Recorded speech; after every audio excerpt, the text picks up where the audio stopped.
आपल्यासोबत भाजपचे नेते किरीट सोमय्या आहेत, ज्यांनी बांगलादेशी मुस्लिमांच्या विरोधात मोहीम उघडलेली आहे। ते सिल्लोड शहरात आलेत। सिल्लोड शहरामध्ये 4700 आणि छत्रपती संभाजीनगर जिल्ह्यामध्ये तब्बल 10,000 बांगलादेशी मुस्लिम असल्याचा आरोप त्यांनी केलेला आहे। स्वतः किरीट सोमय्या आपल्यासोबत आहेत। साहेब, काय सांगाल? 2024 मध्ये जन्म मृत्यू नोंद सुधारणा कायद्यात अंमलबजावणी सुरू झाली। आधी मॅजिस्ट्रेटला अधिकार होते, आता तहसीलदारला देण्यात आले। त्याच्या अंतर्गत असं लक्षात आलं की महाराष्ट्रात जवळजवळ 2-1 डझन तहसीलमध्ये याचा भ्रष्टाचार झाला। मोठ्या प्रमाणात बांगलादेशी रोहिंग्या मुस्लिम यांनी जन्म प्रमाणपत्रासाठी अर्ज केला आणि तहसीलदारने त्यांना मंजुरी दिली, सर्टिफिकेट मिळाले किंवा दिले जात आहेत। आता यात असं आहे की आपण सिल्लोडचं उदाहरण घेऊया। तर छत्रपती संभाजीनगर या पूर्ण जिल्ह्यात 9 तहसील आहेत, एक संभाजीनगर महानगर, 7 ग्रामीण तालुके जे आहेत त्यात सगळे मिळून 2000 अर्ज आले। एक त्यात सिल्लोड मध्ये 4730 अर्ज आले। याचा अर्थ असा झाला आणि ह्यात आम्ही स्वतः आलो, छाननी केली, चर्चा केली, बघितलं, अधिकाऱ्याने मान्य केलं की यातनं 99% फक्त बांगलादेशी मुस्लिमांचे आहेत। मुस्लिमांचे आहेत, त्यांची नाव बांगलादेशी आहेत। तर ही लोक जे 30 वर्षाचे, 40 वर्षाचे, 50 वर्षाचे, 60 वर्षाचे, यांनी आता जन्म प्रमाणपत्र घेण्याची गरज काय आहे? इतके वर्ष कुठे होते? म्हणून महाराष्ट्रात आता मोठा घोटाळा मालेगाव मध्ये झाला। 4000 असेच बोगस लोकांना देण्यात गेलं म्हणून मुख्यमंत्री देवेंद्र फडणवीस तिथे SIT बसवली। अमरावतीत 15,000 तिथेही SIT बसवण्यात आली आहे। आज इथे सिल्लोडला हे लक्षात आलं आहे मोठ्या प्रमाणात एक पण पुरावा नाहीये, एक पण अर्जासोबत एक पण पुरावा नाही, आणि म्हणून या सगळ्यांचं ज्यांना सर्टिफिकेट दिलं गेलं आहे त्याची पुनर्तपासणी होणार। आता हे सिल्लोड मधला जो तुम्ही आकडा सांगताय, तर याला काही राजकीय अभय देण्यात आलं होतं किंवा इथले जे आमदार आहेत अब्दुल सत्तार, त्यांनी याला काही सूट सवलत दिली होती वगैरे, असं काही आढळलंय का तुमच्या आजच्या ह्या चौकशीत? महायुती तर पहिल्यापासून बांगलादेशी रोहिंग्या अतिरेक्यांचा, घुसखोरांचा विरोधात आहे। मग ते एकनाथ शिंदे असो की देवेंद्र फडणवीस असो। आणि दुसरं, राजकीय स्वरूप देण्याचा प्रश्नच नाही ना। हे लोक काल सैफ अली खानच्या घरात बांगलादेशीत घुसला होता। हे अतिरेकी आहे, घुसखोर आहेत, आणि त्यांना अशा प्रकाराने खोट्या पद्धतीने जन्माचं प्रमाणपत्र देणं म्हणजे भारतीय नागरिकत्व देणं। याला राजकीय दृष्टिकोनातून काँग्रेस पाहते। काँग्रेस आणि उद्धव ठाकरे सेना हे या मोहिमेचा विरोध करतायत। देवेंद्र फडणवीस आणि एकनाथ शिंदे ह्या सगळ्या बांगलादेशींना हाकलून काढण्याचा साठी कटिबद्ध आहे। हा प्रश्न याच्यासाठी विचारला की तुम्ही जी आकडेवारी ट्विट केलेली आहे त्यामध्ये सिल्लोडला 4730 आहेत, तर पैठण बघितलं तर 479, फुलंब्री बघितलं तर 338, गंगापूर 431, म्हणजे तिकडला आकडा खूप कमी आहे आणि सिल्लोडचाच एवढा मोठा आकडा आहे। त्याच्या पाठीमागे काय? त्याच्या पाठीमागे हे जे मोठं षडयंत्र आहे। आपल्याला आठवत असेल, मी नोव्हेंबर महिन्यात मालेगाव वोट जिहाद फंडिंग घोटाळा काढला। आता त्याचे आकडे बाहेर आले।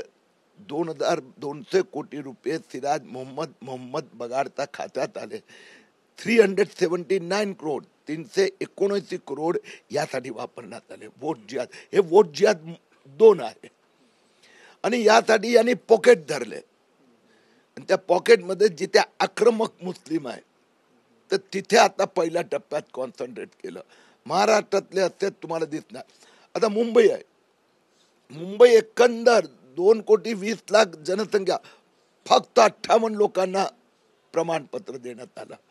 पुणे शहरात 45 लोकसंख्या, फक्त 60 लोक।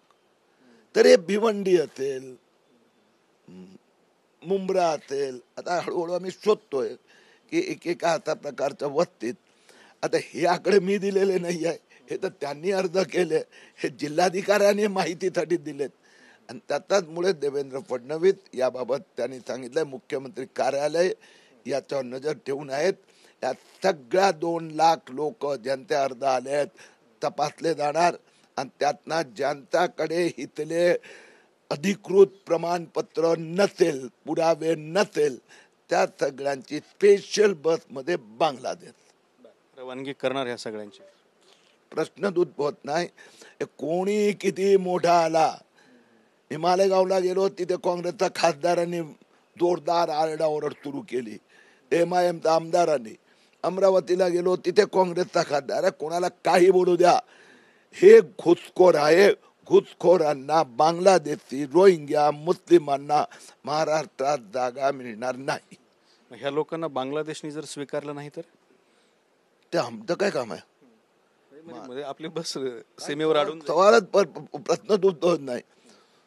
कुणाचाही तुमचा म्हणजे जनतेचा कुणाच्याही घरात कोणीतरी घुसखोरी केली तर त्याला तर हाकलूनच देणार. त्याचं काय, ते बांगलादेश सरकारने बघा, ज्याने बघायचं. आम्ही यांना महाराष्ट्रात राहू देणार नाही, हद्दीच्या पलीकडे. आता या सगळ्या प्रकरणावरती सकाळी संजय राऊतांनी टीका केली. ते म्हणले की जर इतक्या मोठ्या संख्येनं बांगलादेशी महाराष्ट्रात येत असतील किंवा देशात येत असतील तर हे गृहमंत्री अमित शहा यांचं अपयश आहे. आता संजय राऊत ममता बॅनर्जीचे खूप कौतुक करतोय ना, तर ममता बॅनर्जी त्यांचा स्वीकार करते, कारण सगळे तिथूनच येतात. काल सैफ अली खानचा तो मारेकरी की जे काय त्याला म्हणत आहे, एक आरोपी, त्याच्याकडे मालदातच होतं आधार कार्ड. त्या लेबर कॅम्प मध्ये मी व्हिजिट केली, 12 लोक होती त्यावेळी उपस्थित, त्यातनं 9 बांगलादेशी होते. सगळ्यांकडे तिथलंच आधार कार्ड होतं. म्हणून संजय राऊतला बोलायचं असेल तर ममता बॅनर्जीच्या विरोधात बोल. आणि हे जे जन्म प्रमाणपत्र घोटाळा म्हणतोय तो गेले 2-4 महिन्यात झालेले आहेत. त्याच्या विरोधात का उद्धव ठाकरे गप्पा आहे? त्यांना बांगलादेशी हवे आहेत. आम्ही बांगलादेशींना मुंबईतून तो हाकलू, महाराष्ट्रातून हाकलणार. मग काय बांगलादेशींना सूट सवलत उद्धव ठाकरे सरकारच्या काळात मिळाली? हे बांगलादेशच्या युद्धानंतर भारतात हे येणं चालू आहे. आता जे 2 गोष्टी नवीन लक्षात आलं की गेल्या 1-1.5 वर्षात अधिक मोठ्या प्रमाणात बांगलादेशमध्ये जो अनरेस्ट होता, खूप मोठ्या संख्येत यायला लागल्यात, त्यांच्या विरोधात कारवाई तीव्र करावी लागणार. तुम्ही आतापर्यंत वेगवेगळ्या घोटाळ्यांमध्ये लक्ष घालून ते घोटाळे बाहेर काढलेले आहेत, त्यात मोठे मोठे नेते सुद्धा आहेत. मात्र आता साधा एक असा प्रश्न पडतो की जे वाल्मिक कराड प्रकरण परळीचं गाजतं आहे, त्या प्रकरणात काही आर्थिक गैरव्यवहार आहेत का किंवा काही मोठा अपहार झालाय का, या संदर्भात तुम्ही लक्ष का घातलं नाही किंवा त्या प्रकरणातले काही घोटाळे बाहेर का काढले नाहीत? मला समजत नाही प्रश्न कसं काय उद्भवतो. तर सरकारने कारवाई केली, मोका लावला, मकोका लावला, बाकी सगळेच आर्थिक गुन्हेपासून सगळ्याच यंत्रणा कामाला लागल्या आहेत. हे उद्धव ठाकरेचं सरकार नाही की सगळे दाबून टाकत होते. म्हणून सगळीच कारवाई झाली, ते सगळे जेलमध्ये आहेत.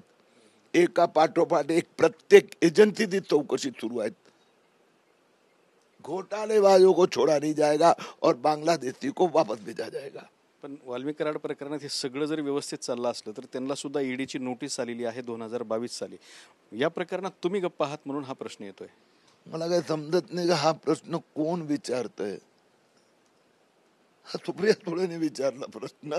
मला काय कळलं, हसायचं का रडायचं हेच समजत नाही. ए बाबा, माझी आई ताई, तर संजय राऊतांना आधी लागू नका. काय झाली उद्धव ठाकरेची हालत. ओ त्यावेळी तो वाल्मिक कराड त्यांच्या बरोबर होता. मग त्यावेळी ती नोटीस दाबण्यासाठी सुप्रिया सुळेंनी प्रयत्न केला होता, असं नाही मी बोलणार पण नाही. आता देवेंद्र फडणवीस मुख्यमंत्री झाले, बाहेर आला, सगळ्यांची कारवाई सुरू आहे. आता हे ते तपास यंत्रणा कारवाई करत असतात, तर रोज जर आपल्याला सांगायला लागलं तर कारवाई कशी होणार? म्हणून हे 2022 मध्ये अजित पवार तिथे होते आणि कराडी तिथेच होते.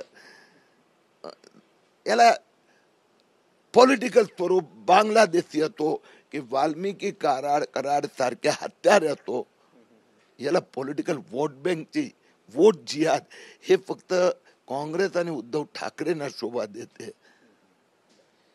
संतोष देशमुख जे हत्या प्रकरण झालेलं आहे तो भाजपचा बूथ प्रमुख होता आणि हिंदू होता शेवटी तो.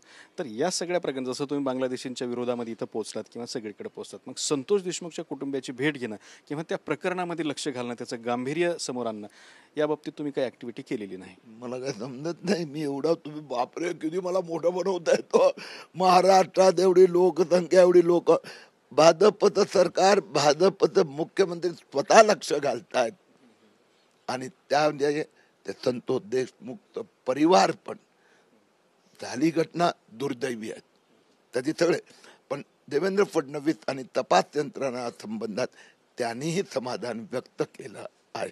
धन्यवाद. आता शेवटचा प्रश्न तुम्हाला फक्त, आतापर्यंत तुम्ही जेवढ्या नेत्यांवरती आरोप केलेले आहेत, घोटाळ्यांचे आरोप केलेले आहेत किंवा त्यांना जेलमध्ये टाका असं सांगितलेलं आहे, त्यातले अर्धा डझन जी लोक आहेत ते आत्ताच्या भाजप सरकारमध्ये मंत्री आहेत. मी एकही घोटाळ्याचा प्रश्न कुठे मागे घेतला का? असं त्या आमचं काम असते, आपलं काम असते, यात उहापोह करून आणि त्याच्यावर कारवाई झालेली आहे. आता पुढची कारवाई जी आहे अंतिम हे न्यायालय करते. तुमचं भाजपचं सरकार त्या लोकांना सामावून घेतंय ना, हा प्रश्न आहे. तुम्ही पण मोटरसायकल चालवताना कुठल्या सायकलवाल्यांनी ठोकली तर त्याच्यामुळे त्याला काय आयुष्यभर त्याच्यावर त्यांनी जो गुन्हा केलाय त्याची सजा होणार. हो, पण मग त्यांना सामावून घेतलं गेलंय हा प्रश्न. सामावून नाही, ते जे त्यांनी गुन्हा केलाय त्या गुन्ह्याबद्दल कुठेच कॉम्प्रोमाइज झालेलं नाही, होणार नाही. मी जसं सांगितलं, उद्या तुम्ही उतरताना तुम्ही चुकून पडला लहान मुलावर तर तुम्हाला आयुष्यभर तुमचा परिवाराने बहिष्कार घालायचा नाही.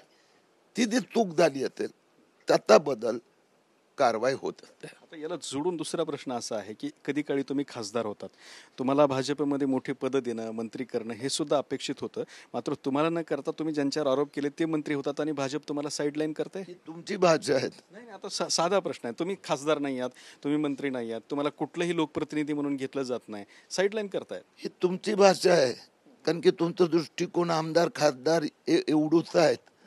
आमच्या दृष्टीने जे मी काम करतोय आता बांगलादेशींना हाकलायचं, या सगळ्यापेक्षा खूप मोठं काम आहे आणि त्याचं समाधान पण आहे आणि अभिमान पण आहे. थोडक्यात तुम्ही राजकीय शहादत स्वीकारताय.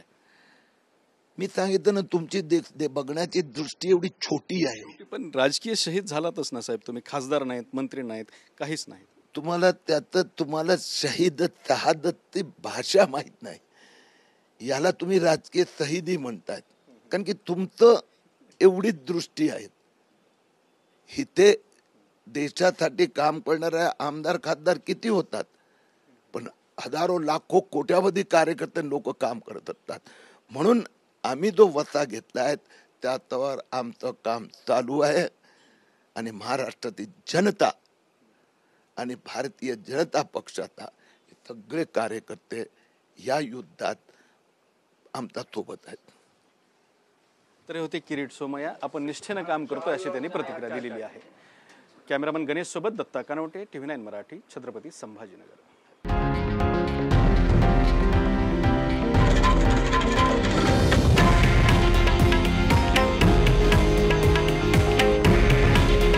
हे आहे देशातील नंबर 1 न्यूज नेटवर्क आणि आपण पाहत आहात TV9 मराठी. काळजी तुमची, हित महाराष्ट्राचं.